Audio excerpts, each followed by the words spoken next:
Durka Allah, Muhammad Jihad. Bagala, Muhammad Jihad. Bagala, Muhammad Jihad, Allah Durka Durka, Muhammad Jihad, Muhammad Jihad. Oh, shit. Come on, Gary. Act. You have the power. Bak, Dirk Allah. Durka Durka, Muhammad Jihad. Haka Sherpa Sherpa, Bagala. Oh, Durka Durka Durka.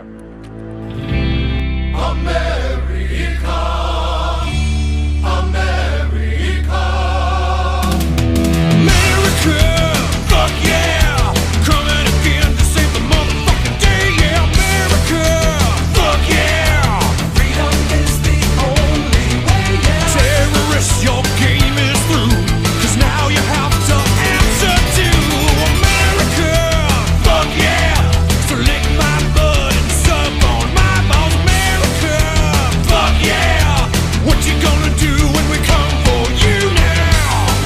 It's the dream that we all share, it's the hope for tomorrow, fuck yeah, McDonald's, fuck yeah, Walmart, fuck yeah, The Gap, fuck yeah, baseball, fuck yeah, NFL, fuck yeah, rock and roll, fuck yeah, the internet, fuck yeah, slavery, fuck yeah, fuck yeah.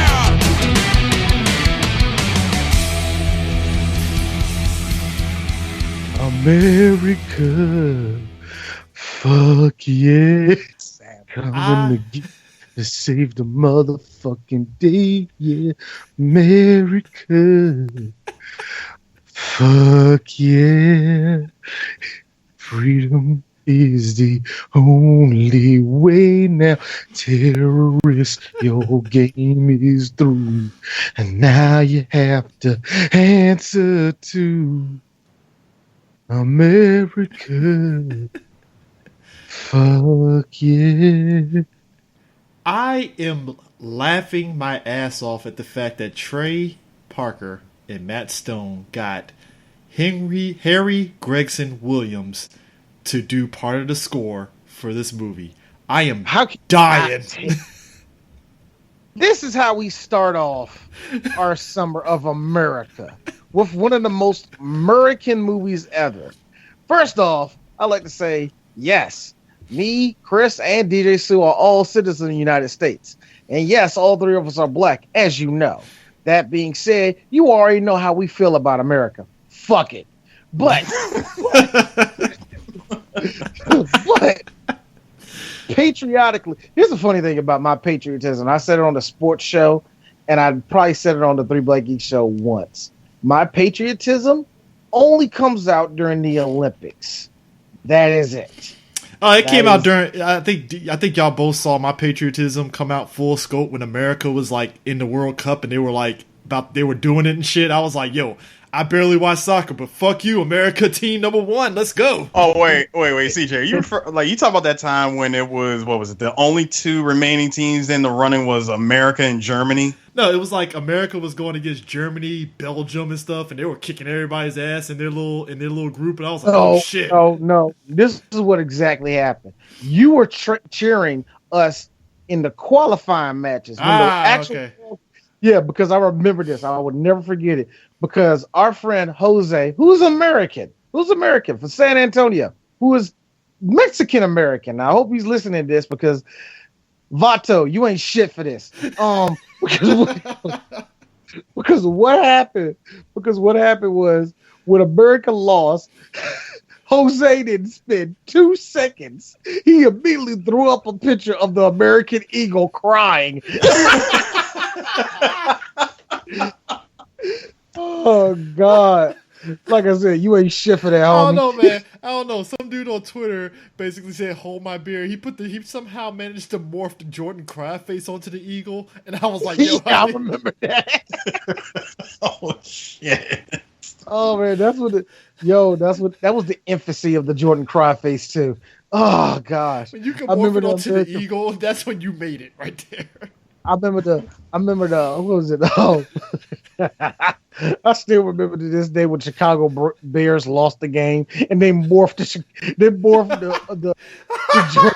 face onto an actual bear. Oh, God. No. And do you remember this one? Yo, you remember when somebody put the Jordan cry face on RG3's knee?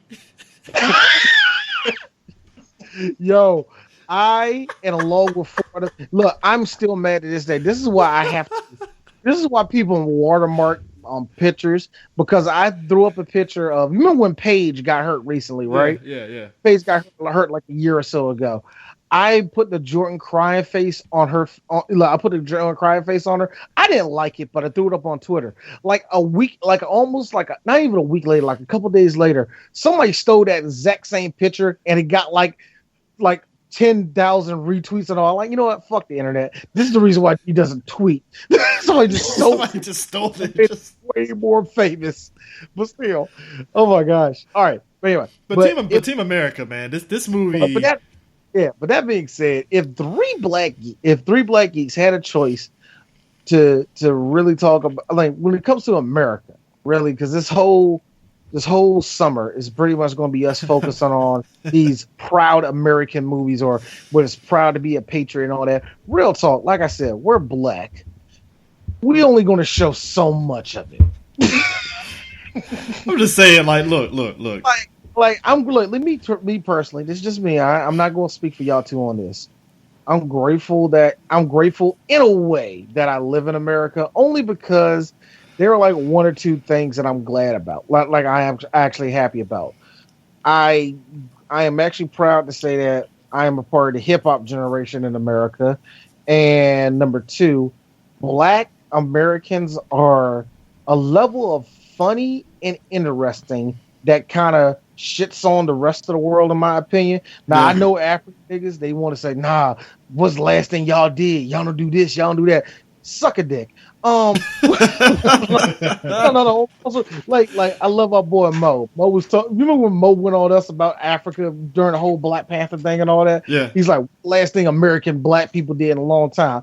I was like, motherfucker, your whole lingo comes from us. Shut up. But Mo was cool about it because Mo was like, yeah, no, he was cool about it until Lucas hyped his head up, because that's all they do. Speaking of which, everybody, listen to the Earth 2 podcast. But anyway. but you know Lucas is a habitual shit starter. You know this. He's a habitual shit starter and hype man. He knows he can start shit with Mo and hype up Mo on something that doesn't make any sense. Lucas could run for president and I'll be scared. What you say? Lucas could run for president and I'll be scared. I'll be scared because he'll start shit. He'll just start.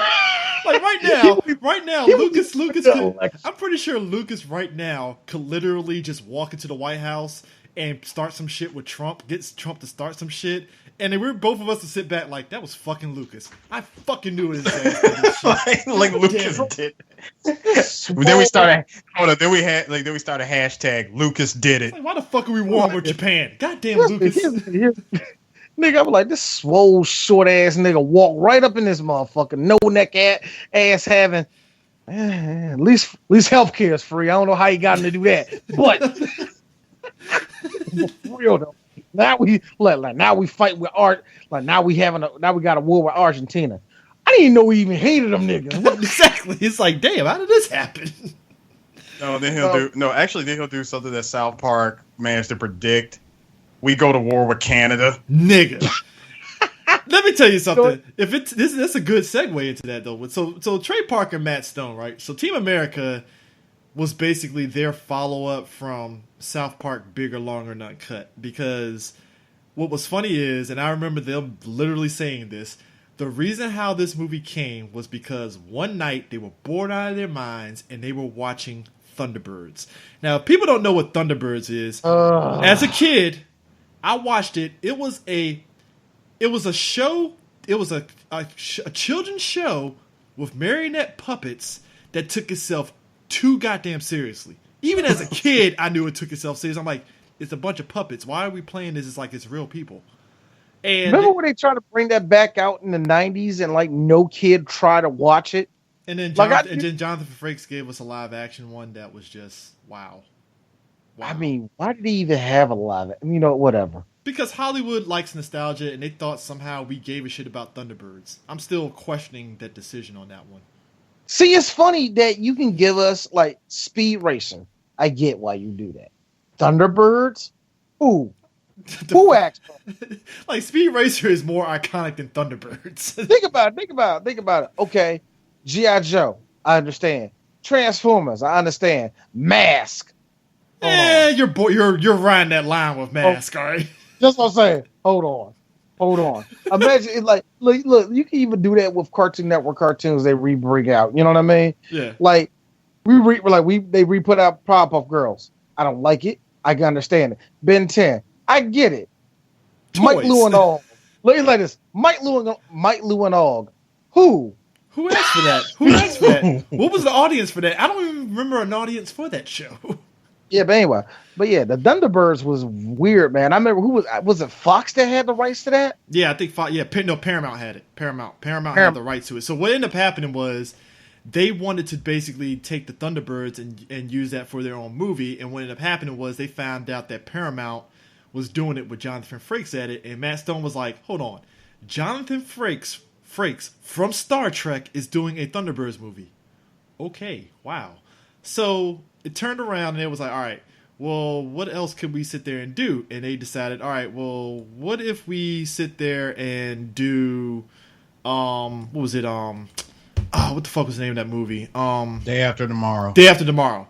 They found out that Fox owned the right to Day After Tomorrow. So they was like, well, what the fuck? So it ended up coming back around to, okay, well, maybe we'll do our own versions of the Thunderbirds, but just in a very puppet parody way. And also spoof the Day After Tomorrow stuff, essentially, too, at the same time. And that's how this whole thing came about. What I find funny about them wanting to make this movie is they wanted to make this after they went through a quote-unquote hassle of producing their first movie, going back to South Park, Bigger, Longer, and Uncut. Great movie. And the thing, they never wanted to make another movie after this. I know. I mean, but that's how they operate, though, so... I mean, they say stuff and then they still do it, but you know. But you know what? Which would make me circle back to, if I ever had a chance to talk to Max Stone and Trey Parker, I would ask them. Sure, you said it like way back in '99 that you would never want to make another South Park movie after making that one. Could you make one today, or would you make one? See, that's a longer conversation, but considering the fact that South Park is still on air. Well, you know what? I won't ask, could you make it, because I know they can make it. I would ask them, would you make another one today? I don't think so, because you got to think about it. They had the last 2, maybe 3 video games. I think 2. The last 2 video games were really successful, and it gave them the freedom that they actually wanted compared to having a movie. You know what I mean?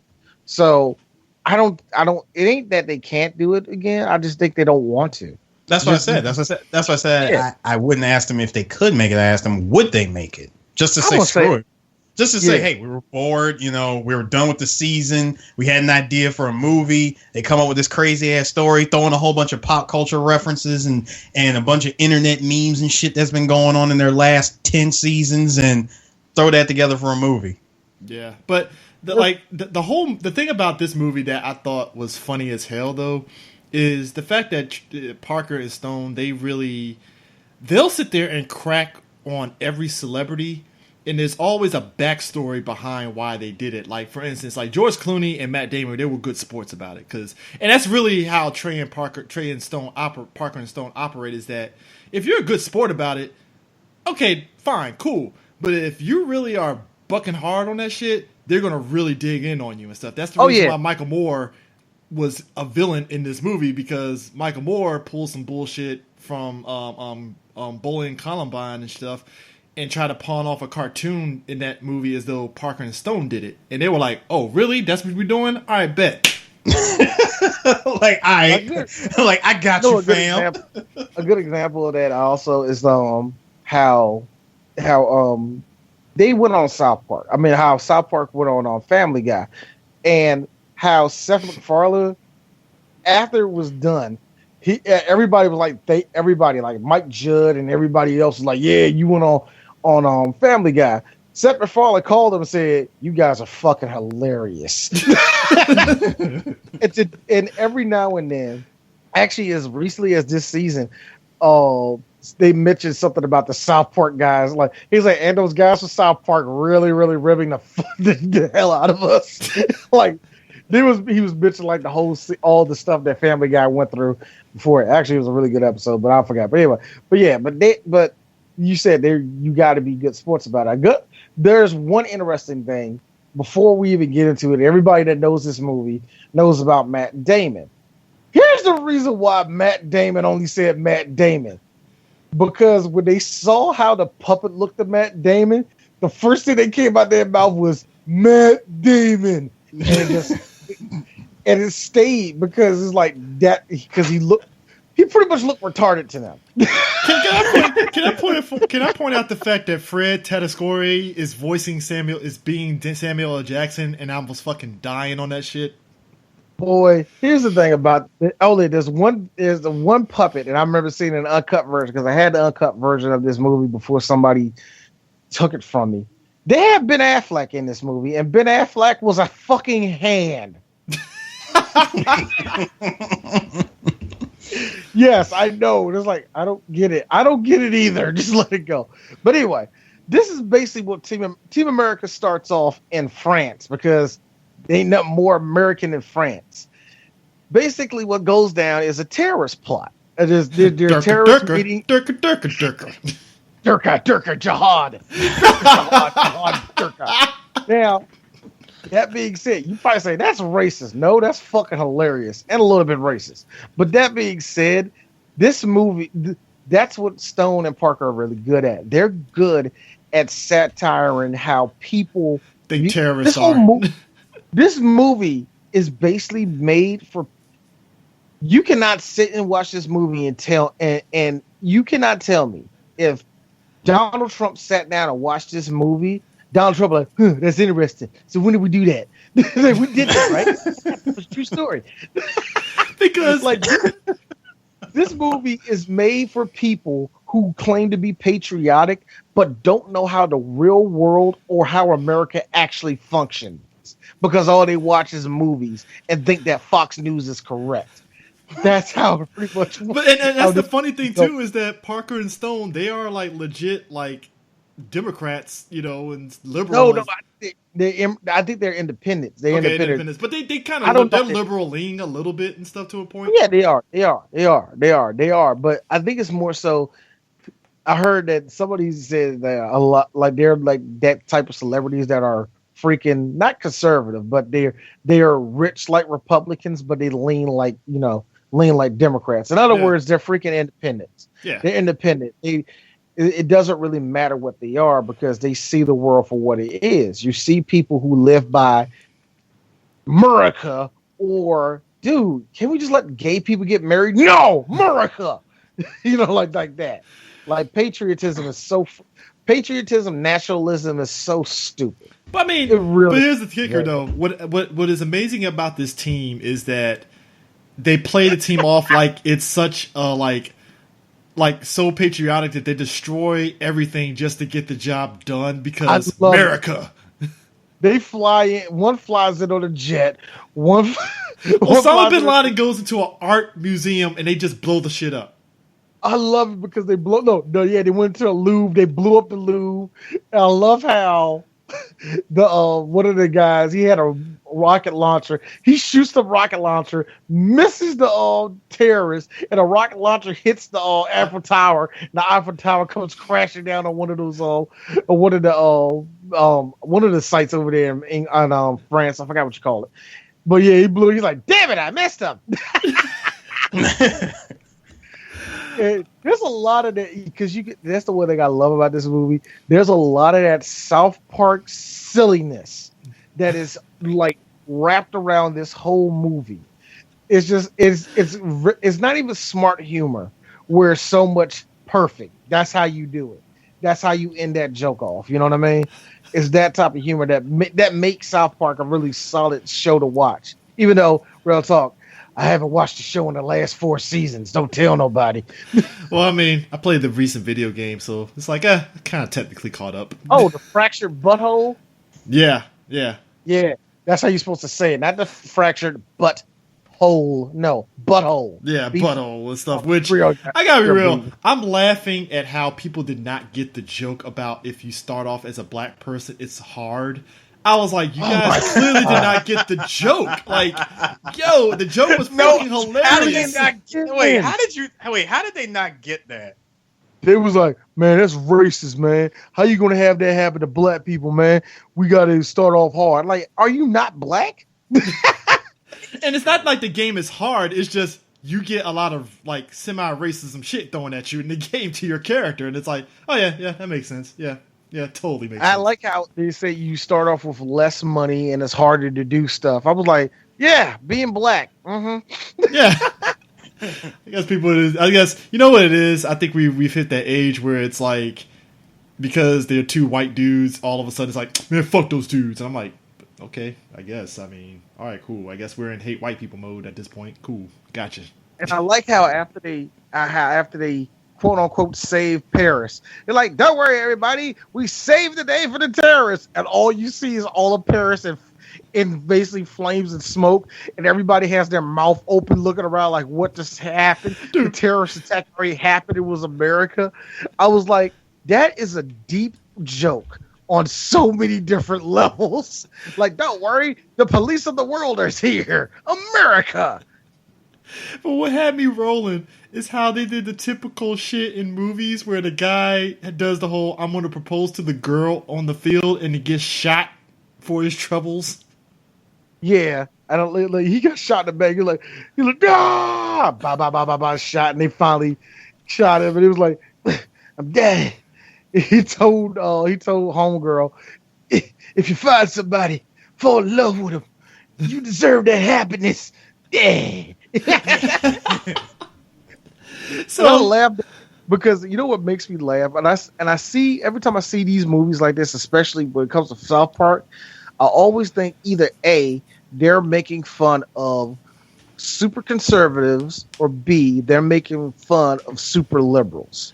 You know what I mean? Yeah. And the movie does this well on both sides. And when it comes to conservatives, it goes with the tropes of the movie, because I believe all conservatives see America like this. You have a team of people. You have the blonde, he's the leader. You have the blonde girl, she's the beautiful one, but yet she's timid and soft. Here's the kicker, though. Here's what had me rolling. So they end up... I'm sorry, go ahead. They end up recruiting this actor, Gary Johnston, who, when we see him, this dude is on the stage for Rent. Well, at least this version of Rent in this movie. And I'm just... AIDS! Everybody got AIDS too. AIDS! My grandmama and my dog Blue. AIDS! No, when I tell you, when I saw this in theaters, when I tell you I was hollering, I had to walk out the theater just to calm myself down. I had to do that because I was like, nigga, they said 8. I was like, yo, I gotta walk out of here. Oh my God. I think at that point we found something that finally topped Glenn Plummer's Everybody's Got AIDS and shit. I don't know, man. Everybody got AIDS and shit. I don't think you could top that. I really don't think.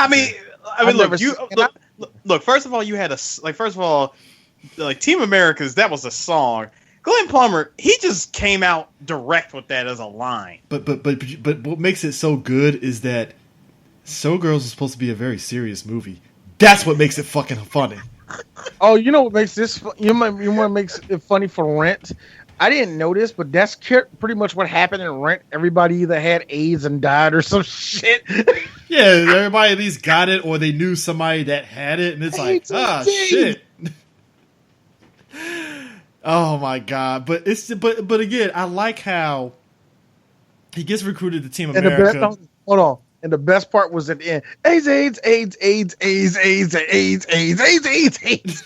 It's like, yo, stop it. Well, have me rolling. So they're recruiting him, and he's talking to him in the limousine. And again, as somebody that watches these puppet shows, I'm just laughing at how they're driving through this mock buildup of New York. Driving through Times Square, and I'm like, oh, that's supposed to be Times Square. That's actually pretty funny. Yeah. The marionette puppets, the eyes and everything, it just threw it. I can say it threw me off, but it's just funny. It's like, wow, that was a thing. That was a thing, wasn't it? Yep. You know, I will give it up. it was funny because my wife never seen this movie and she was like, "How much it cost to do this movie?" I like $30 million. She was like, "Where did it go to?" Only thing I can say is this: outside of advertisement, it is kind of expensive to do practical effects, even for marionettes. Well, I mean, And yeah. even then, I still scratching my head. No, ain't no way in the world they went more than 10 million. There's no way they could have went through that, man. Some of these effects, I don't get it. Ain't like they paid anybody. Well, I mean, it's kind of like Robot Chicken and their whole process of doing stuff. I'm like, I gotta imagine that's expensive to do because you can't just do that shit for pennies on the dollar. You know? Yeah, I'm thinking like, and why do you think every sketch on Robot Chicken is like less than 30 seconds? Yeah, that and also, hey guys, we're gonna get canceled soon, right? Right? All right, cool. So I'm thinking like maybe the puppeteers. I know you gotta pay the puppeteers, and I know a lot of this shit is not easy. And you know ADR, what I mean? And ADR. And ADR, and on top of that, there's. I don't get how they went through all that money, but you know what? It doesn't really matter. I'm pretty sure Fred Tedescory got a good payout out of this. And they got paid $14,000, and you know it. Don't start that, Chris. so he got the SAG minimum wage, basically, right? Yo, he probably did. Yo, that but the thing that gets the one when he gets to meet the person that recruits him is what's his name, like Strollemeyer or some crap like that. Yeah, Swagger, whatever his name is, I don't know. But that's Duran Norris. Duran Norris.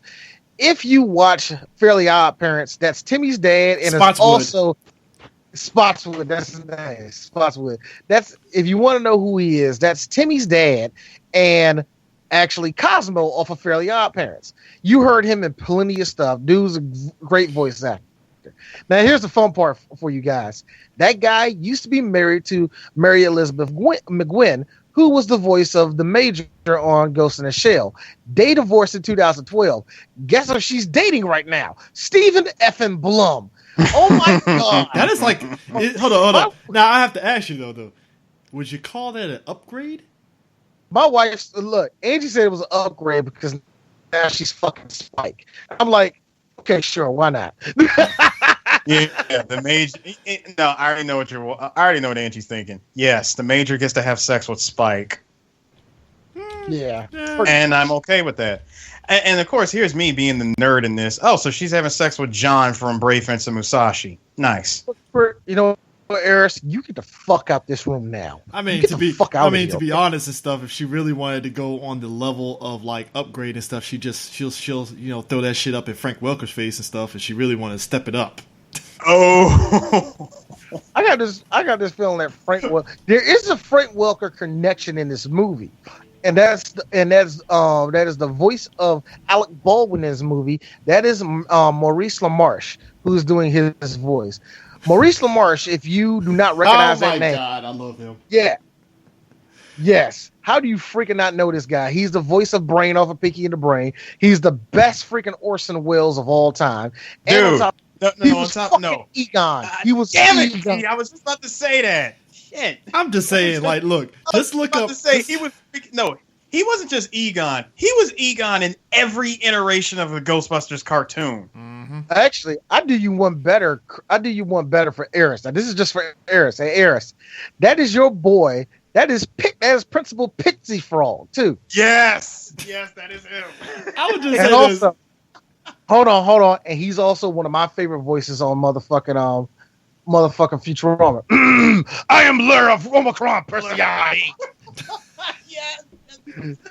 Oh, my favorite one. He said, my favorite line of his. I was like, I don't mean to jump off, but real quick, my favorite line of his, from like when he was Principal Pixie Frog, was when he heard something so ridiculous, he had to hit the intercom and call the secretary and say, "Hey, you gotta come in here and hear this." Oh, I remember that episode.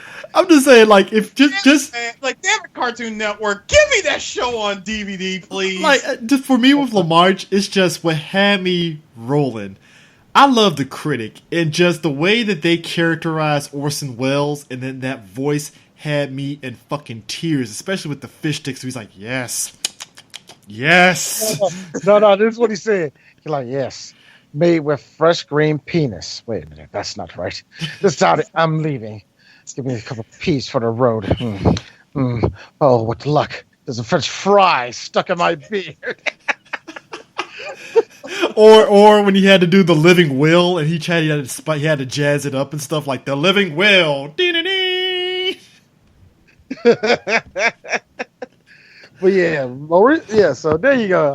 I knew for some reason there was going to be a connection to Frank Welker in this. And he's also he's back for Animaniacs. They're bringing that back and stuff. So yeah. I don't know. Right. I really don't know how that's gonna play out. Yeah. Hey, this is what D's saying. This is what D's saying right now. I don't know which one of you 1980s and /90s babies asked for this, but it's coming back. And if some shit, it's on your head. That's all I'm saying. Also, if we ask for anything back, how the fuck we didn't get this is just D's personal name. So we got that back, but we didn't get back Wild Thornberry. So I'm just saying, man, I think it deserves one more. See, I was gonna say Freakazoid because I fucking love that show, but no, you're right. Freakazoid needs to stay where it's at. Freakazoid was average at best. It was assholes like you to act like that thing was hilarious. Come on, man. I love Fat Dude and Blubber Boy. It was awesome. Okay, that was funny, but that show was not that damn funny. But it really. All right, look, I can't speak for everybody, but real talk, to me, it really wasn't that funny. Only like a select few people liked it. Like, to me, people that like The Tick like that show. That's what it felt like. I was gonna say people that like Tasmania, but I fucking love Tasmania. So I love Tasmania. Tasmania was a little bit underrated. While I won't say it was better than, I won't go as far as say it was better than Tiny Toons or Animaniacs, I do feel like it was really underrated. You want to know why it was underrated? Because the family played it straight, and it's like Taz was being Taz, and the family was like, oh yeah, Taz, yeah, blah, blah, blah. I'm like, so they understand what he's saying. All right, cool. All right. You know what? I have to be real for you. For a family that's from Tasmania, none of y'all niggas speak Australian at all. So except for the hunter and the Aborigines. You know, man, this gentrifying ass Tasmania devils from America. Anyway, but not to mention the man darkish character that was Francis X. Bush lad. Yo. Forgot all about you dropping names now, nigga. Yo, real talk. Here's what going back to the movie. Here's what had me from dying though. Again, to show how America is. You know where the base of operation is? In the goddamn fucking Mount Rushmore. I was like, well, what? Of course it is. You can't get any more real talk. You can't get no more American than that. Fun fact about Mount Rushmore. Mount Rushmore was actually a present to one of the presidents, Teddy Roosevelt. But what ended up happening was it never got finished. That's why you only see the heads. All that rubble underneath was rubble that never got cleaned up from making those faces. Also, that's technically Indian land that they never gave back to the Indians. And also Native Americans want that shit destroyed. Oh my God. Oh, yeah, they do. I don't blame them either. I will look if I had it the way I want it. Take a stick of dynamite. I mean, I'm just saying, blow them all up. The best thing that ever came from that was National Treasure 2. And real talk, that thing was weak compared to the first one. Also, it's funny you asked them to blow it up using dynamite, considering it took dynamite to make it. You know what, man? You know what? I'm just going to put it out there. This shit like this is the reason why you say, well, Three Black Geeks are not patriotic. Dude, what I just said, that's the reason why. That's one of the reasons why I hate this country. Do I need to talk about how America took Hawaii? Do we need to talk about that? No, because we just talk about Hawaii as a tourist area and stuff, and there are legit Hawaiians that are pissed about that. So yeah. Oh my gosh! Look, give me a break about Hawaii. Hawaii is now nothing more than a vacation spot to Japan. Oh my God, isn't it? Or real talk, I can keep it really basic for you. If you don't want me to talk about how America took it when it's manifest destiny, that's cool. I don't want to talk about that. But we can talk about slavery. You want to talk about that? Or do you want, we want to talk about that, but the rest of America wants us to get over it. Oh, wants us to get right over that shit. Or, hey, Dwayne Shaw, there were Irish slaves too.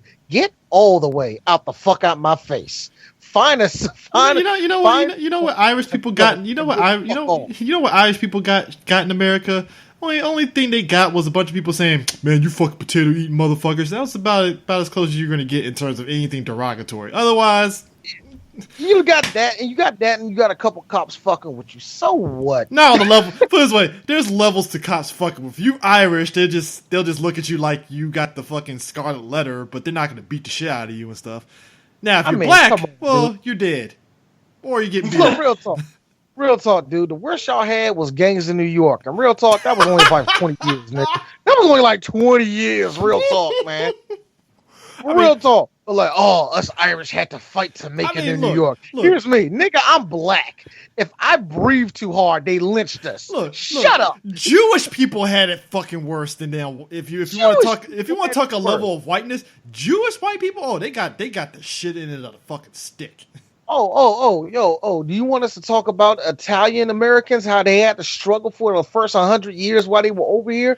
Because they had it just as bad as y'all Irish motherfuckers, but y'all still crying about that shit.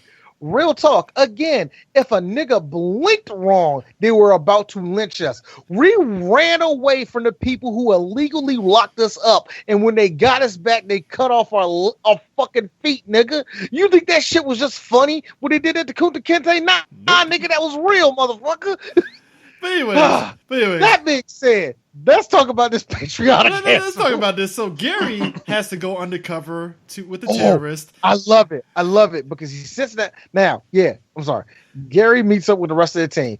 You get everybody's freaking stereotype. I'm not even stereotype, but you've seen these type of people in all these movies. You have the leader. He used to be a quarterback in Nebraska. He was an all-American boy.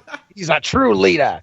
And of course he's blonde. Then you go over to you got the other guy. His name, ironically, is Chris. You know, salt and pepper hair. Always got the shooter glasses on. He hates Gary for whatever reason. We'll get into why he hates Gary, but he hates Gary. He's like, just stay the fuck out my way, or I cut your balls off and stuff them in your mouth. No, I cut your balls off and shove up your ass. So when you take a shit, you shit all over your balls. He's like an edgier Jason Statham.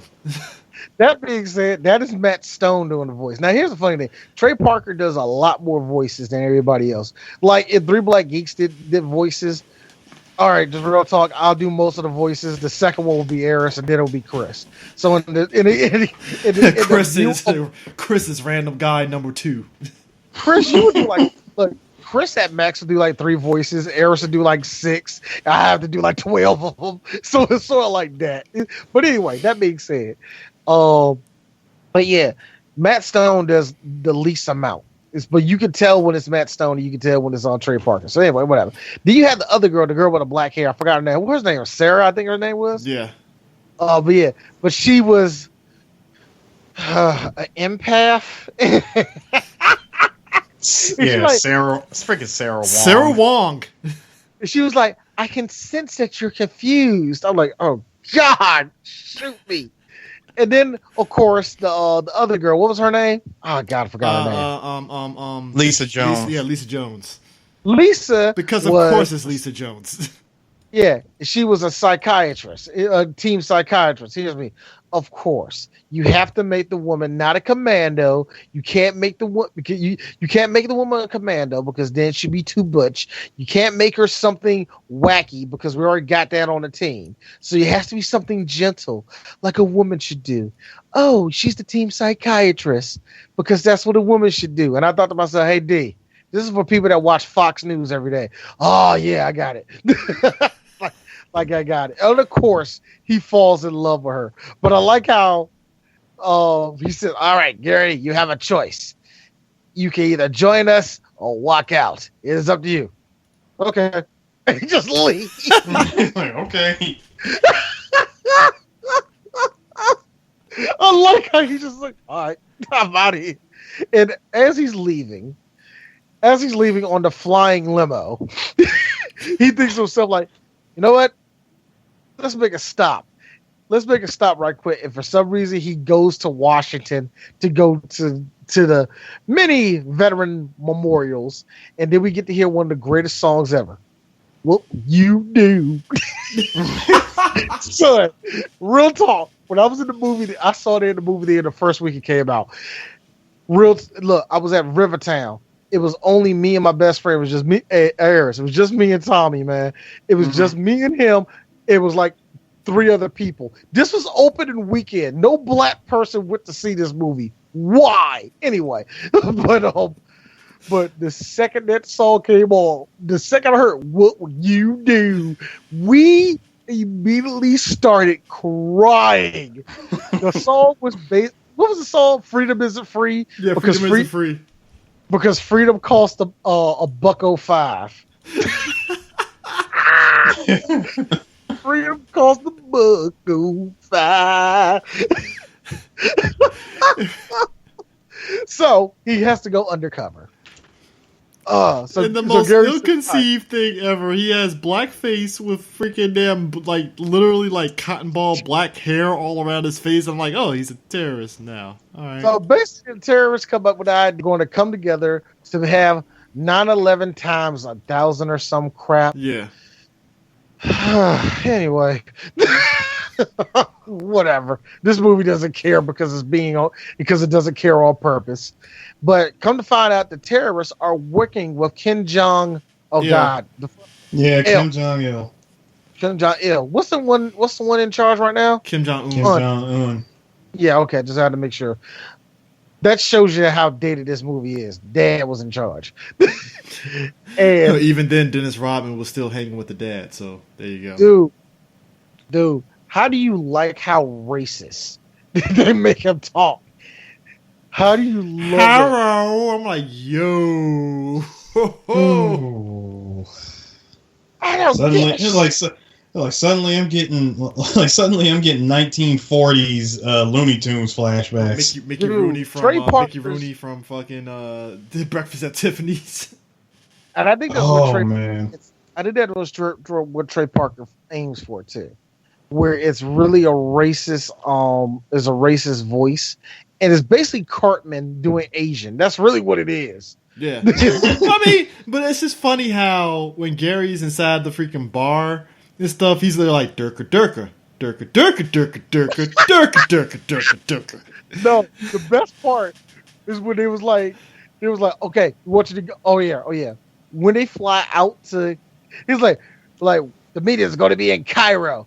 Wait a minute, that's in Egypt. That's right, in Egypt. I'm like, what? Anyway, like, how do you not? Anyway, whatever. So they fly out to one of the greatest things. Now, Chris, I got a question. When you heard America Fuck Yeah the first time, did you immediately want to walk out the movie theater saying, I can't breathe no more, I'm not going to watch this movie no more? No. Were you just like, dude, it was almost on the level, America Fuck Yeah. I swear to you, and like I said, maybe that's because of the theme of this month. I could not breathe to the point where I was like, all right, I gotta step out again because this shit is like so, like, this is what white people literally were probably thinking inside. I can say why I say white people, but just people period that are like so like America is the greatest planet, greatest place on earth ever. No. You said it right, Chris. You just said it right, CJ. Some people would like to imagine that if a planet exists, it should be called America. And this is the song that's playing in their head is America Fuck Yeah. I don't look the part that had me dying, and it is such a freaking South Park day. America Fuck Yeah. So lick my butt and suck on my balls, America. Because somewhere I knew right away that those lyrics were not going to make any damn sense. Because somewhere at a NASCAR raceway, there is somebody that actually thinks that way. Oh God! Terrorist, your game is through because now you have to answer to America. Fuck yeah! So they make it over to Cairo, and Gary has to know the code to get in or whatever. He tries to get in, and they're like, "Durka, Durka, Jihad, Durka, Jihad," and he was like, Durka, Durka, Durka, Durka, Durka. And all of a sudden, the guy that this is such a fucking South Park thing to do. He's like, Durka, Durka, Durka. And the guard, Durka, Durka Durka. And again, as somebody that's been in the military, I swear to God, you will come across at least some people that think that that's how terrorists are. Not in the terms of how they talk, but just that's what a person that's ignorant thinks in their head when they hear that language is nothing but Durka Durka Durka. Straight Jihad, up. no, jihad, there's like Jihad, Muhammad, Jihad. Yeah. Jihad, Durka, Jihad. But what I love about it is that when they get into the chase, he's all like, he's going down Blackalaka Street. And I'm like, oh wow. Dog, that had me in tears. He's like, I got 5 terrorists going southeast on Blackalaka Street. It's like, what? How did you like when he walked into the bar?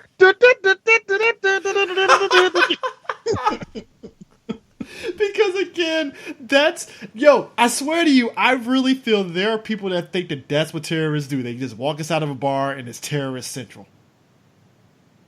And I like how we're Somali terrorists. Like where are you at? Yeah, I'm just looking for the just trying to see what terroristic things we're gonna get into. I'm like, yo, this is so stupid, man. Yo, so they get into the most ridiculous car chase that you can get into when it comes to using puppets. The puppet gets thrown into the fucking front of the car and stuff, and you just see the blood as though it was a person's blood coming out of his mouth, and the body just falls off the car. Fucking. I like how this is Gary's first run ever around all this shit. He's just cool about it. You got Sarah rolling up inside Terrorist Central with a minigun and just mowing everybody down. There during the car chase, they blow up one of the Egyptian landmarks and stuff. Because the car went flying, it went straight into the Sphinx, and the head of the Sphinx fell off. You're not. I was talking about the missiles that hit that one landmark. What the hell? Yo, man, this whole fucking movie was just America ruining the world to save everybody else from terrorism. And they do all this destruction, and it basically catches the eye of the Screen Actors Guild, ran by one Michael Moore. No, it wasn't ran by Michael Moore. I thought it was Michael Moore. No, Michael Moore was just one of the many protesters that was eating 2 hot dogs. Yeah. Basically saying, fuck them. Actually, they was ran by the Film Actors Guild. Okay. Fag. This is what I'm talking about. They do great commentary against super conservatives, and they do great commentary against super liberals. Now, to be fair, Alec Baldwin is a mid-level liberal, but real talk, people of Fox hate him. That's why we have this beef between Alec Baldwin and Stephen Baldwin, which I still don't know how that fucking happened. You know what's gonna happen, right? You're not invited to the Thanksgiving dinner, Steve. Chris, if you told anybody in 1999 that Stephen Baldwin was going to be the button-down conservative, everybody would have laughed at you. Oh, but like, time out. Stephen Baldwin, the guy from fucking the guy that was chained up to fucking Florence Fishburne, that one. Oh, the one that was the hillbilly dude from fucking the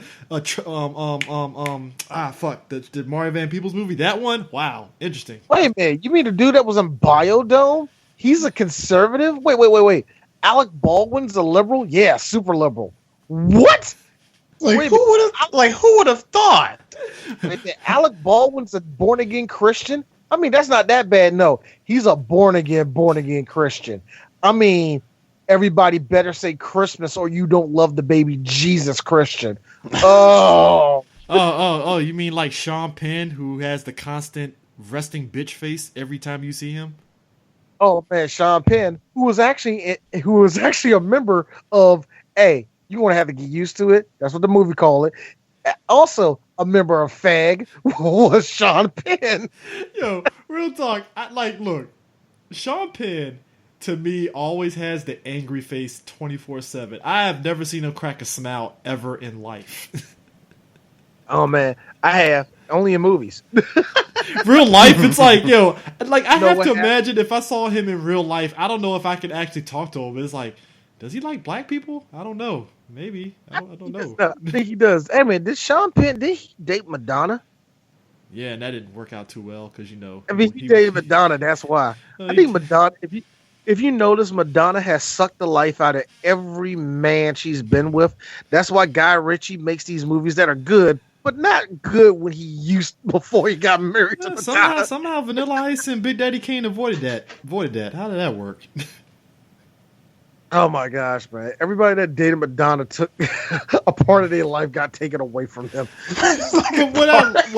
What you laugh about when it comes Madonna, to look, Dennis Rodman went out Madonna. Now that motherfucker hangs out with North Korean dictators. Hey, look! Drake avoided that fate somehow, some way. Oh my gosh, man! But anyway, so Fag comes into the mix, and we. It's just so funny how you can say that so casually. Whatever. Look, people know what we're talking about. See that's what I'm saying. People know what you're talking about. Actually, South Park made up a good joke about the word fag, which was okay. Well, like we're not talking about gay fags. We're talking about regular fags. So like it was like that's still very inappropriate, boys. Okay, I got a question. Imagine if imagine if you see a gay person in front of you. What would you say? Would you call him a fag? No. Like, would you call him a fag? No. That sounds kind of wrong. Okay, let's say you're driving and you stop at a red light and it turns green. As you're about to pull out, a BMW goes screaming past you, almost hitting you. What do you say? It got real quiet. Fag. Exactly. And look. And one of the guys said, "Boys, this conversation makes total sense." So everybody. I think what happened was with and this is real talk. I think as gay people really became. Just really starting to have not even say more freedom, but it's became a more of one of the norms and all that, and something that needed to change in society. I think that word had to come back up because people just using the word fag and hate towards gay people. When in real life, fag to me is an annoying butthole. Really, that's what it is. Somebody who's a pussy that wants everybody to listen to him. Fag. Yeah. Well, what had me rolling, I think we said it earlier. They going through the lineup, we see Tim Robbins and stuff. Sean Penn. Yeah, Tim Robbins, another one. See Sean Penn? Nothing like him. Huh? Like that Tim Robbins one looked nothing like him, but whatever. No, it really didn't. Even with the glasses, I'm like, that's not Tim Robbins, but okay. And they finally get to Matt Damon, and I think Susan Sarandon and Helen Hunt. Yeah, they got Matt Damon, like you said, Matt Damon. And I'm like, oh, okay, cool. You know what? For the longest time, I love the fact that Matt Damon said, like, yeah, I'm good friends with them, and I'm still perplexed why they ever did that to me. I'm like, okay, whatever. Now, here's what had me rolling. So, after that whole disastrous mission, Gary ends up having a pep talk with Lisa, and what this is where it gets interesting. So, she said, she's like, I just wanted to talk to you. Look, I can't be with nobody unless you could I will make love to you right now if you could promise to me that you will never die. Now, here's the thing. This is a meal of it. Never die. Now, what I loved about this scene is that because they're puppets, they can literally do a lot of crazy stuff that you can't do in real life with live action people. So, like, she's giving them a blowjob. They're doing sex in every position and stuff. And it's done in such a puppet way. And you're laughing at everything. The stroking and just the all out of what they're doing is hilarious. Okay. You know what it reminded me of? I know this came out, of course this joke came in like years and years later. It was the joke they did where, I think, what was it? The FCC. Yeah, it was the FCC episode of Family Guy where they said, well, according to FCC rules, we can't actually draw pictures of Peter and Meg having sex. So what we have is Dwayne Johnson simulating it using action figures. He had He had Lois and Peter. He just used Peter, just slamming Peter and just Lois. And then the Lois flies off camera, and then he's like stuck there looking at the camera like, fuck am I supposed to do? I know it has nothing. That happened. I know it has nothing to do with all this, but they had another good cutaway gag to a real live actor. They said something like, hey, you get more awards than Bryan Cranston. They show Bryan Cranston. He says, "Achoo!" And somebody just hands him a Emmy. He like this.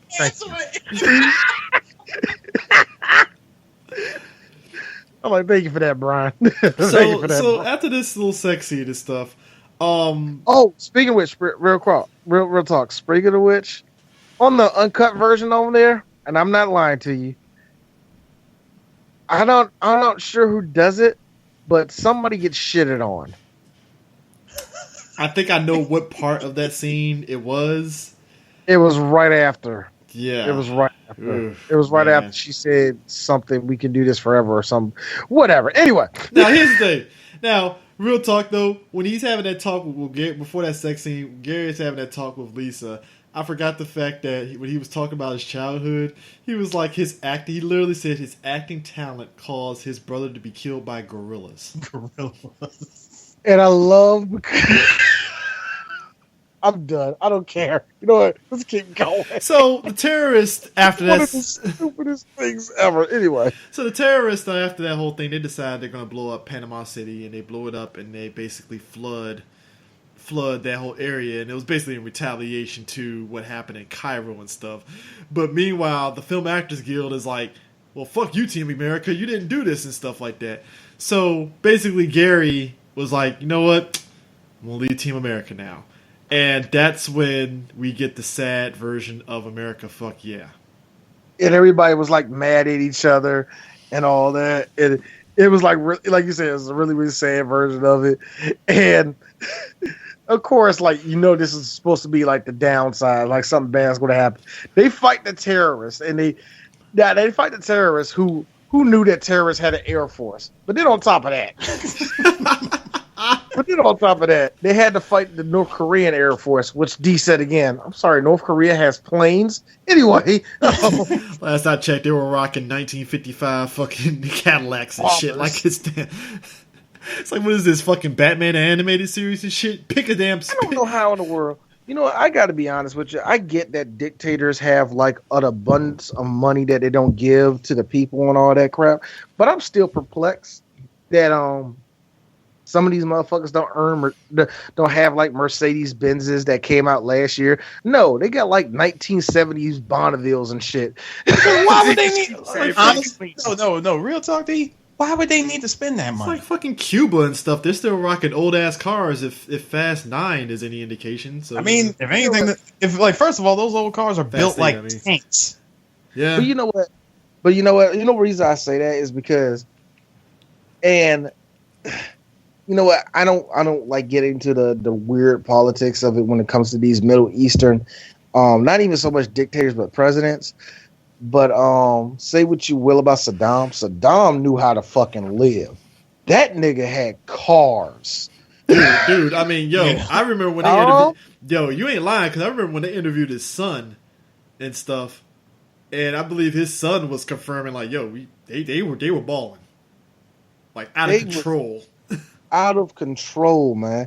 And I hate to say it, Iraq was better with... We effed up Iraq for no reason.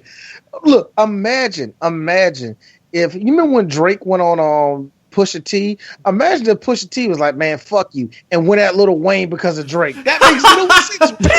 It's like, how do you go from A to F and just forget the middle two ones? Like, what are we doing here?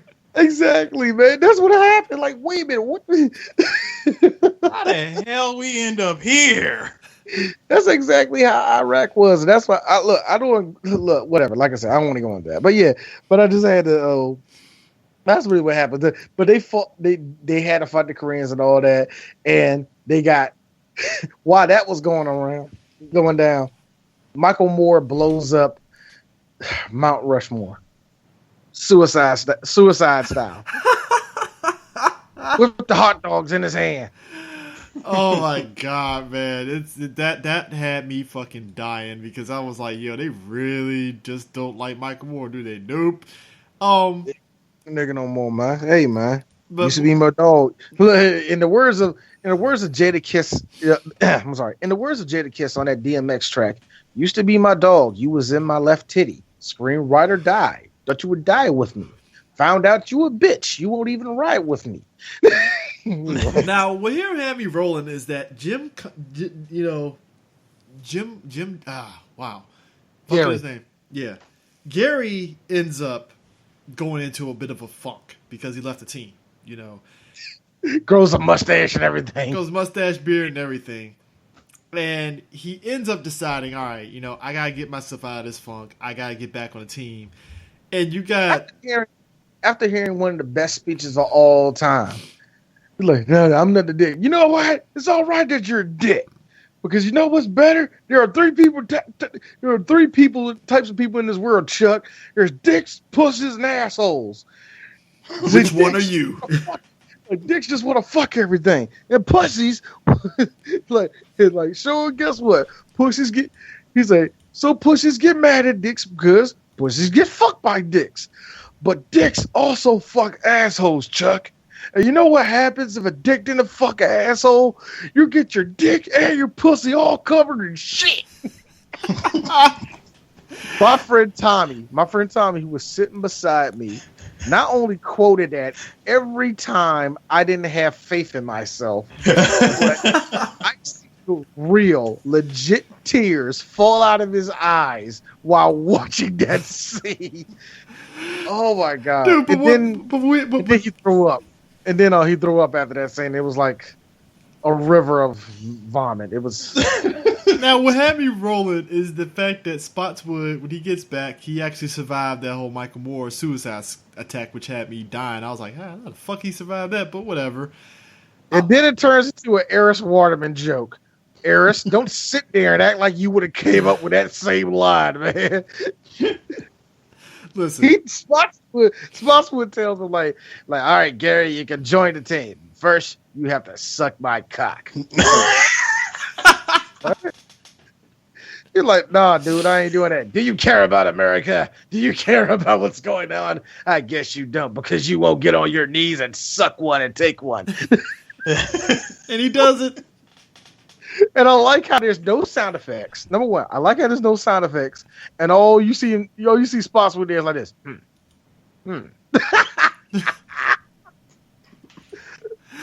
So did I mention that as much as I'm laughing at this movie, I fucking hate this movie.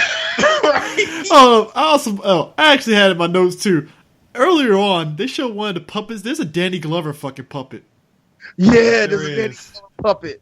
What are he playing like chess with Tim Robbins or some shit? Yeah, I don't know. Yeah. I think he was. Oh yeah. Oh, there's a Martin Sheen puppet. Yeah. And there's a funny little scene that is so South Park where they was like all making sure they didn't the rest of Team America didn't say nothing. It's like, you be quiet. Yeah, we're guards. Yeah, we're guards. Guards. So here's the kicker. So Gary's back on the team, right? Meanwhile, Kim Jong, he actually has Lisa as his prisoner and stuff, and they're having their little... pretty girl has to be damsel in distress. Yeah. Also, no, we're not going to sit and talk about that racist ass song, I'm So Rory. Which was funny, but I'm not going into it. So what ends up happening is Chris and Gary have a bit of a heart to heart and stuff, mainly after he was saving Chris's life. And basically, this again turns into a DJ Sue joke. Now here's the thing. Basically, we find out that that Chris was raped by the cast of Cats. Yep. That's all I'm saying. Yep. Can I point out something here? This reminds me, and I'm looking at Sue over here on this one. Remember that Mega 64 skit about weed makes you look sexy? Yes. And then at the end, Rocco was like, Gary raped me. That's what this was. And that's what had me dying. 'Cause I'm like, this must be a serious moment. He just says that shit like, Gary raped me. I'm like, wow. Holy shit. I like how he's like, yeah. They was just trying to meet the cast. And next thing I know, it was all over me. I was raped by Mr. Somebody. I'm like, what the hell? I like how Gary, who's not making a oh my goodness or all face because he's a puppet and he can't do that, but he just had this straight look like, yes, I see. Rape. But just the verbiage of they were all over me because, see, cats. That's why. But Speaking of cats, the other two members of Team America who broke out, they were getting chased by Kim Jong's Panthers, who were nothing more than cats. I mean, real life cats. Yeah. That part I thought was hilarious. Because here's the thing, folks. That was a thing in Thunderbirds. They actually do use like real life objects and animals and insects and stuff for scenes, and I was like, okay, all right, that's a thing. Clearly, And, but the fact that he used real life cats was like, wow. Okay, how did you get the... and your girl Sarah, who's an empath, told the cats to eat. Oh, who was that? Danny Glover and somebody and Helen Hunt. I think no, Helen Hunt got into a sword fight with Lisa, which was what? That's a thing. No, that was Sarah. They got into a sword fight and Helen Hunt got chomped in half. And I like how Chris is like the martial arts expert, but they can't do martial arts with puppets. So all they're doing is like crashing the puppets into each other. Yeah, I mean, you saw that at the beginning of the movie where they were fighting hand to hand and stuff like that. And it's like, oh yeah, that's how they fight. Just that. Yeah, of course. I like how you did it. Yeah. So now they had to stop all this because Kim Jong was trying to blow up the world and make it 9-11 times a billion or whatever the fuck it was, whatever, because that's what they said anyway. But during that time, Alec Baldwin had all of the world paying attention to him because he's the world's greatest actor. And I guess if you're an actor, people listen or so. I don't know. I got the joke, but it was stupid. But but as Alec Baldwin had everybody's attention, Gary's like, I can't go up there and upstage Alec Baldwin. He's the greatest actor of all time. And basically told him to improvise. And he gave the dicks, assholes, and pussies speech. And he said, but one important thing, it was actually a really cool line. I like how he used it. He said, well, we got to understand that us, like it takes a pussy to tell a dick that he's being a dick. But it also takes a dick to let a pussy know that they're acting like an asshole, because you got to understand a pussy is only an inch away from being an asshole. I was like, that's actually a good line. Yeah. because that's the one thing I always had against super liberals. Like, I like looking at Bill Maher, but real talk, he's an asshole sometimes. Sometimes. Yeah, sometimes. Thank you. But you gotta think about it. He's a liberal, and he comes off a bit of a pussy to people. But you do realize that your pussiness could become very toxic and assholish, and that goes with any of the I'm a smart liberal type. One person that I think we all kind of like that's like that, George Clooney. Because George Clooney being such an asshole spouted off one of me and DJ Sue's favorite episodes of South Park. Remember the smog, the cloud, like the smug episode. So yeah, everybody got a hybrid car. Yay! Thanks. Like, I just want to change the world, and you talk with your eyes closed. Oh my god, man! Yeah, but you gotta think about that. It was like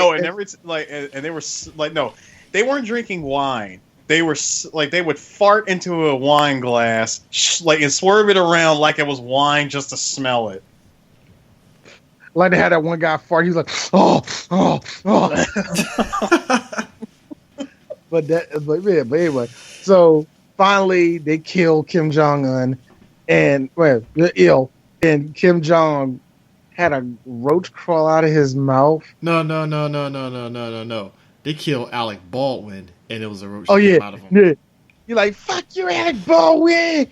He killed Alec Baldwin. He shot up Alec Baldwin. They shot Kim Jong. No, Kim Jong fell off the top of the banister and got impaled by, I think that was Denmark's the prime minister of Denmark's helmet, whatever. Yeah. I don't. But yeah, but then a roach crawled out of his mouth and crawled into a rocket ship and flew off. I'll get you, Team America. And when he said that, and when that happened, here's me. That right there cost $25,000 to do. You don't know how hard it was for them to get that roach to go inside of that rocket ship. Oh man! And of course, when he flies off, he's like, "But don't worry, because when you come back, you have to deal with us, Team America, America." Well, they did the obligatory freeze frame jump when they got back to their jets.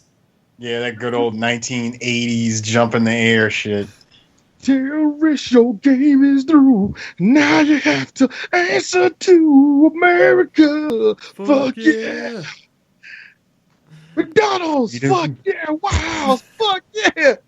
Big Slims, fuck yeah. Immigrants, fuck yeah. Bad Bath & Beyond, fuck yeah. Fuck yeah. No, the one that had me, no. He was like, Band-Aids, fuck yeah, Popeye. I'm like, Popeye. The Alamo, fuck yeah, slavery, fuck yeah. I'm like, yo. And I'm hearing all that, and I'm thinking to myself, why do I have a feeling that, like once again, what Chris said, there's a dude driving around in the middle of that's in the middle part of the NASCAR track. He's sitting down on a 4-wheeler with a big old Confederate flag blasting the song. Mm-hmm.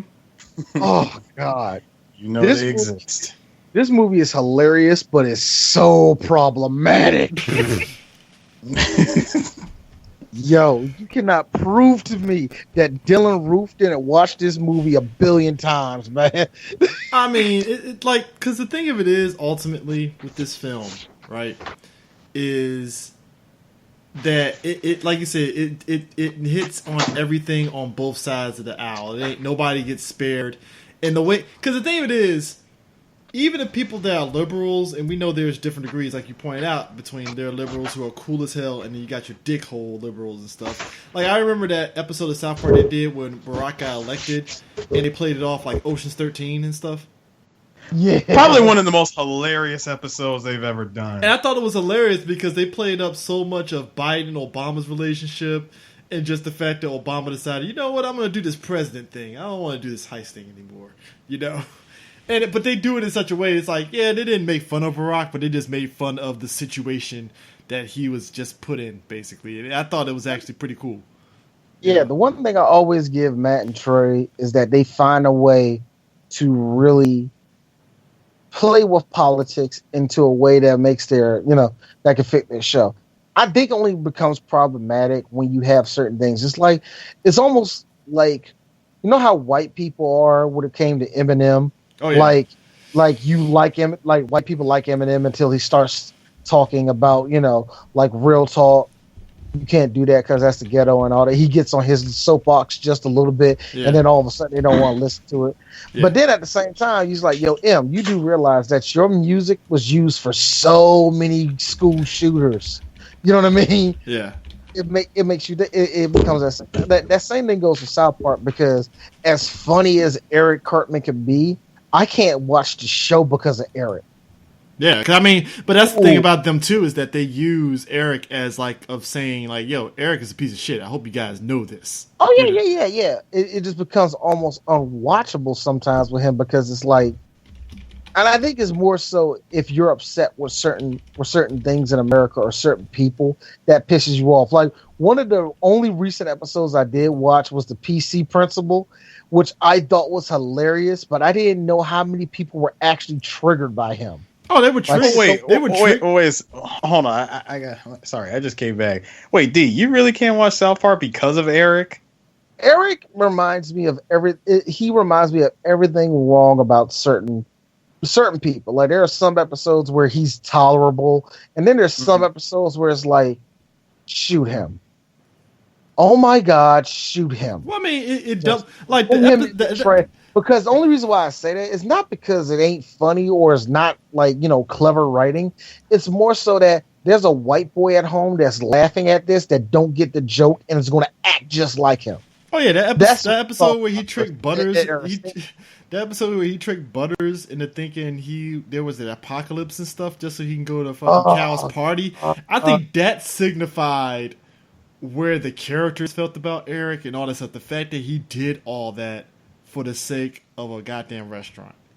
Dude, how about the fact that he was a quote unquote robot, the Osmo, what was it, the Osmo 2000 or whatever? Mm-hmm. The Osmo episode was kind of funny though. Okay. Look, I'm just saying, it ain't every episode with Eric, but a lot of the late season Eric, like I will say, like since 2014, it's been hard to look at. Mm-hmm. Hard to watch for. And I'm not saying that the episodes ain't fun. Now, here's the only downside for me when it came to South Park is that my favorite character is not funny like he used to be to me, and that was actually Randy. Randy Marsh to me was the show for me. Now you look at where Randy is, and now you look at where Randy is. Randy's a freaking idiot.